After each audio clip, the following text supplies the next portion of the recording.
Even the former president of the United States, You can say that now, yes. he was body shamed for having a small penis. Well, it was body shamed for having small hands. Oh, it's small hands. Yes, and because we know what small hands mean, which Is actually that, is that true? is it true that hand size and penis size are corollary? Yeah. You know what? That's part of a body shaming thing that we do as a culture. You should be a certain way or else. And if you're not that way, guess what? The marketers knew that in my house, there was a man of, mid 30s who was losing his hair because the amount of brochures that I got for hair replacement surgery was pretty shocking. Yeah, there's always like, you're not good enough. You need to do this one more thing so that you can look a certain way, Mm-hmm. With that, people don't have like really good, healthy relationship with themselves. Right.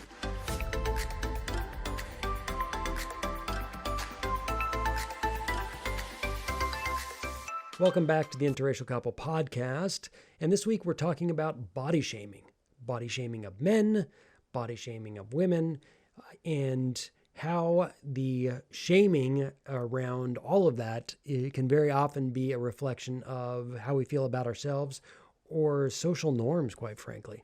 Yeah, and also looking at radical self-love and feeling that you're enough, As a way to combat and overcome the feelings of body shame that we have for ourselves and geared towards others. Yeah. So we are talking about like having so much hair and so little hair in some other places.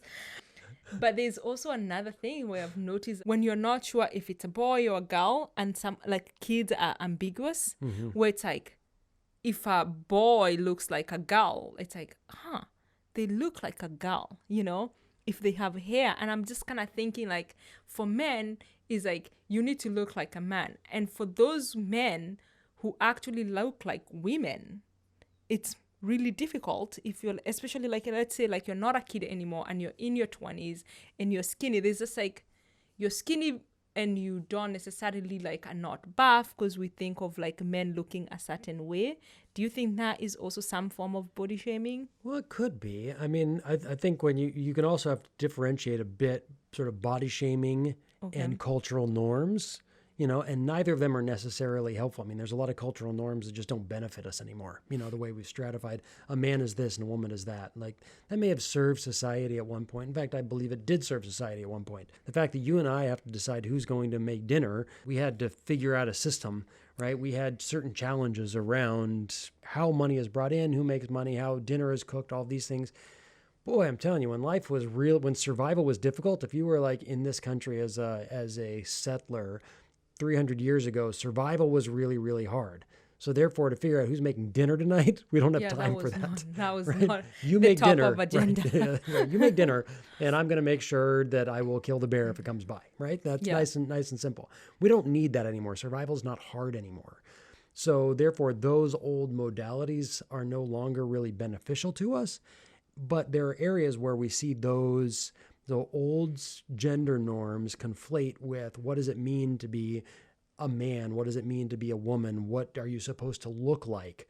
And then we get this whole sort of like the body shame thing becomes a man is supposed to be strong. A woman is supposed to be curvy, but not too curvy, and is supposed to have soft skin and blah, blah, blah, right? And now, look 20 forever. Yeah. Not age, not show wrinkle, and also at the same time, not act 20. Definitely not. Just demure, right? Yeah. Okay. So in that area, I think the body shaming actually comes from the fact that we're actually loosening our grip on these old gender norms. They don't make sense anymore. But because of that, now there's almost, I feel like for some people in particular, an uncertainty, like, I'm not really certain about how, to be, or I feel shame about myself because I'm supposed to be another way. I mean, you see body shaming stuff on the internet all the time, and I guarantee you, oh my God, the internet is the worst. All these like 99% of the trolls, maybe not quite 99, 95% of the trolls are dudes. Most of them, I think, probably are like, they're just bitter because they're not taking care of themselves. And now they want to blame somebody else and be like, oh, you know what? I'm going to shame them because I feel bad about myself. And probably too, they're being shamed. to be honest. If not, if not out in the world, it's like, I'm going to go watch a movie and I want to see myself as a hero. Well, guess what? I am overweight. I am not necessarily charismatic. Maybe you're like me and you're balding. And now there's all these things that I'm not. And now I'm going to start feeling bad about myself, because even though I wasn't specifically body shamed by someone, the entire culture is telling me I'm not good enough unless I look like Brad Pitt or Josh Hartnett, or I've just, dated myself by naming those guys. But, that's what I have to be. I need to be, a John Wayne type. I need to be this thing. And if you watch the movies, who, quote unquote, gets the girl at the end is the cute guy. And if I'm not that, then I'm not enough. So, and it's the same thing, right? It's like, who are the leading women who get together with the hot guys, right? Women who look a certain way, women who are skinny enough, they're not skinny enough, Right. It's like the least... Can I make her look a little mousy if I put on glasses, but then we take them off and it's like, oh, it's Julia Roberts. Like that is a cultural body shaming that we do, and it's not someone directing it. It just allows, it basically gives, in some ways it gives every other body shamer permission to body shame you. Yeah. Oh, you've got man boobs. Ha ha. You got a gross back because it's hairy. Ha ha. You got a little dick. Ha ha ha. All of these things become fodder, because we know that if you are, if you're bald and you're a little heavy set, you're George Costanza. You are the geeky, nerdy guy on the show, and you're never getting laid. Right. True. And that's the culture telling us that. And you're like, I want to be the good looking guy who finds love and feels good about myself and does great things for the world, not the laughing stock, not the punching bag. We could go on and on about all the things. Like, you could even pick like ears, and you have a little bit of a bigger nose, or this kind of ears. It's like me, a pointy nose. I had a very pointy nose. You body shame me for that.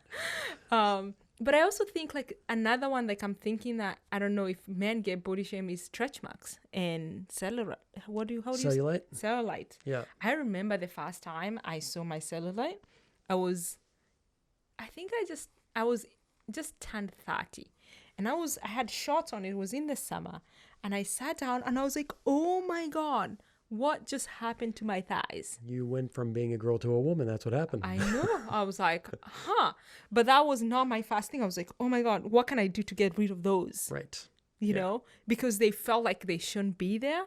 And then I went back to my apartment, and my roommate at the time, she was a woman in her late 30s, and she was like, yeah, welcome to womanhood. And I was like, and so I started to think about it like, I take care of myself, and this is just part of becoming a woman. You know, I don't have the body of an 18-year-old. I don't talk like an 18-year-old. Thank God.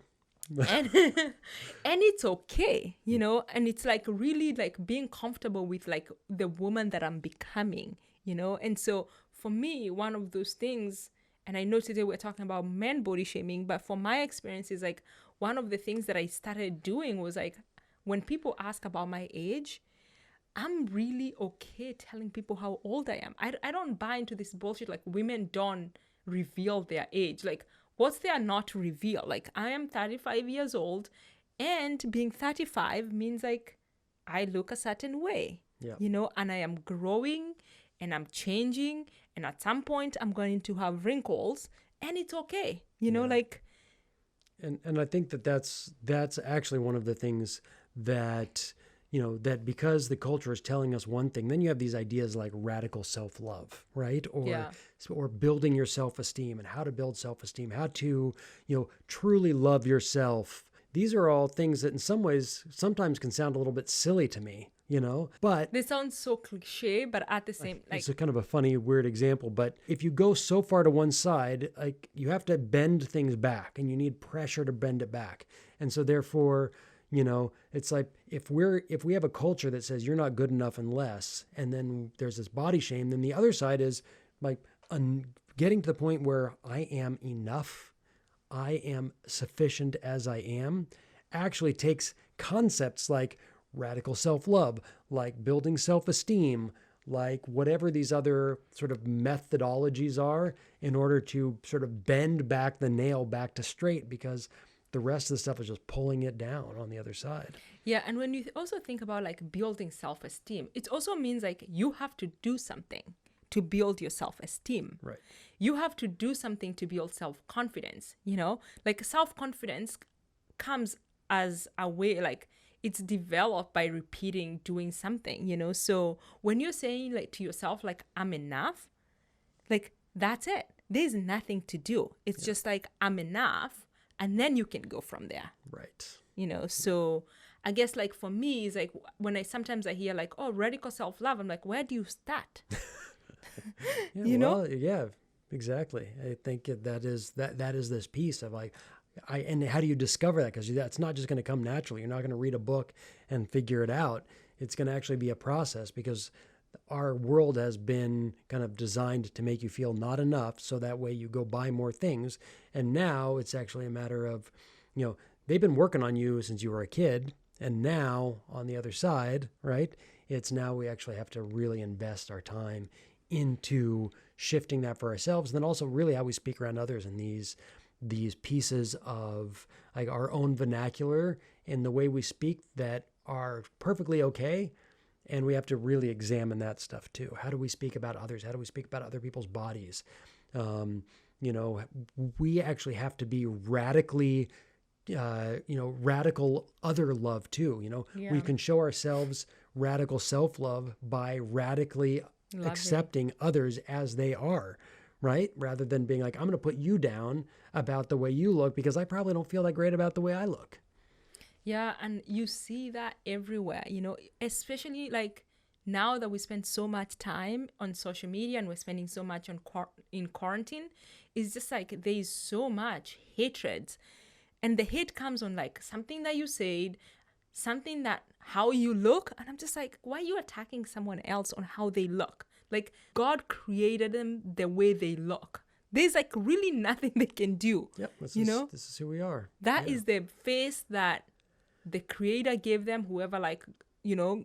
I mean, there are things, you know, we do have to be aware that, and I think we talked about this earlier, is there's only so much you can do, but there are things that you can do. But what are you doing that for? Are you doing it for yourself, or are you doing it for someone else? Are you, you know, trying to, you know, go to the gym and stay fit just because you want to feel healthy and because it feels good? And to what extent are you doing that for the other? And also how much of that just becomes conflated in a world to say, you know what, yeah, I want to look great for myself. But we know that kind of underneath a lot of that is, you know, years and years of programming that were not enough. Yeah, so sometimes when I go to the gym, and this year I was like, I want to be strong, and so I wanted to build muscle before Corona started, and I was just like, I had to ask myself those questions, you know, like, why am I going to the gym? Am I going to the gym because I want my butt to look a certain way? I do, but go on, I'm sorry. Or am I going to the gym to really build muscle and just feel healthy and be more energetic? You know, and I think that is an ongoing conversation with myself. It's like, why am I really doing this? You know, and I don't know, I just kind of feel like it's an ongoing for like conversation for a lot of women, you know, like soul searching, like, why am I doing this? Because it's so important to also take care of yourself. Absolutely. You know, just because I'm 35 doesn't mean I should let myself go. Or when I'm 75, I should let myself go. I feel like you also kind of like need to take care of yourself. Absolutely. So I'm kind of curious, you know, share with us what your insights on this are. What do you struggle with? Leave comments below. Be in touch. You can find us at theinterracialcouple.com and on social media at theinterracialcouple. And thank you so much for joining us this week on our conversation around body shaming men, body shaming women, and using self-love in order to overcome the messages we're getting from the outside. Yeah. So thanks for tuning in. See you next week. Bye.